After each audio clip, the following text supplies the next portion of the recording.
क्या आप जानते हैं भारत में पिछले लगभग 88 दिनों से पेट्रोल डीजल के दाम नहीं बढ़े हैं।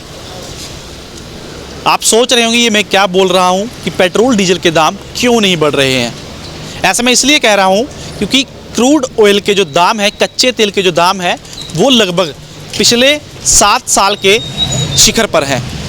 2014 के बाद अब तक क्रूड ऑयल कच्चे तेल के दाम इतने नहीं बढ़े। आपको बता दें कि यूएई पर हुए विद्रोहियों के हमले के कारण और रूस यूक्रेन में चल रही आपसी खींचतान के कारण कच्चे तेल के जो दाम है वो लगातार बढ़ रहे हैं। आज की अगर मैं बात करूं तो लगभग $86 पर बैरल जो है वो तेल के दाम पहुंच चुके हैं।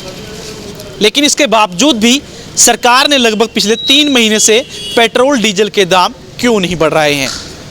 शायद ये आप अच्छी तरह जान भी गए होंगे कि मैं बात कर रहा हूं चुनाव की, क्योंकि इसी महीने फरवरी में ही और मार्च में चुनाव होने हैं 5 राज्यों के, और उन्हीं राज्यों के चुनाव के कारण भी कहीं ना कहीं सरकार पेट्रोल डीजल के दाम नहीं बढ़ा रही है।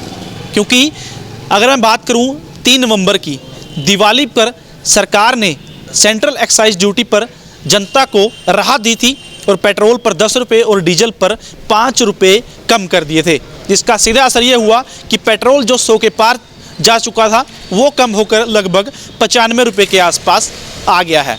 इसके बाद डीजल की मैं बात करूं, डीजल भी जो है लगभग 100 रुपये टच करने वाला था, लेकिन उसके दाम भी सरकार ने कम कर दिए।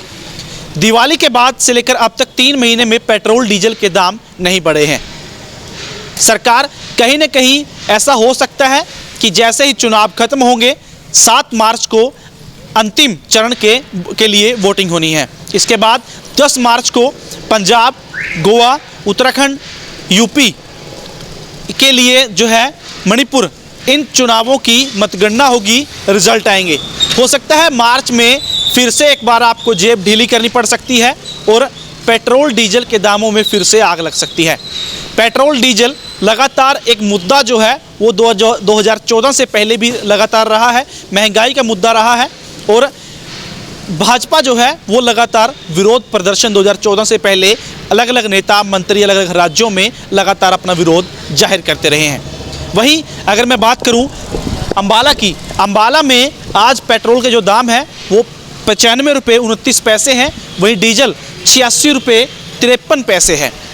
ये दाम जो है पेट्रोल लगभग 100 के करीब पहुंच चुका था, 100 पार कर चुका था अंबाला में, और पेट्रोल डीजल जो है वो भी 95 रुपये के करीब पहुंच चुका था। लेकिन लगातार जो दिवाली के बाद जो है सरकार ने दिवाली के मौके पर जनता को राहत दी थी, उसके बाद से 3 महीने से दाम जो है वो नहीं बढ़े हैं। एक अच्छी बात है कि सरकार राहत दे रही है, लेकिन कोविड के टाइम में कई गुना एक्साइज ड्यूटी जो है वो सरकार ने बढ़ाई थी। इसका सीधा सीधा असर जो है वो आम जनता पर पड़ रहा था, और भुगतान जो है वो आम आदमी को, आपको, मुझे करना पड़ रहा था। लेकिन सरकार को भी ये सोचना होगा कि कोविड के दौरान आर्थिक तौर पर लोगों को काफ़ी ज़्यादा दिक्कत हुई। पेट्रोल, क्रूड ऑयल के जो दाम हैं वो इतने सस्ते हो चुके थे पिछले, अगर मैं 2 साल पहले की या पिछले साल की मैं बात करूं, कि लगभग सरकार अगर चाहे तो 50-60 रुपये के करीब दाम भी जो है वो आ सकते थे। सेंट्रल एक्साइज ड्यूटी जो कि केंद्र लेती है वो लगभग पेट्रोल में 30 से 35 रुपये के बीच में है। वहीं अगर मैं राज्यों की बात करूं तो राज्यों का जो टैक्स है वो 20 से 25 रुपये के बीच में सभी राज्यों का अलग अलग है। तो ऐसे में चुनावी राज्यों के कारण, चुनाव कहीं ना कहीं हमारे लिए फ़ायदेमंद साबित हो रहा है, क्योंकि 2017 में गुजरात चुनाव हुए थे, उस समय पेट्रोल डीजल के दाम बढ़े नहीं थे।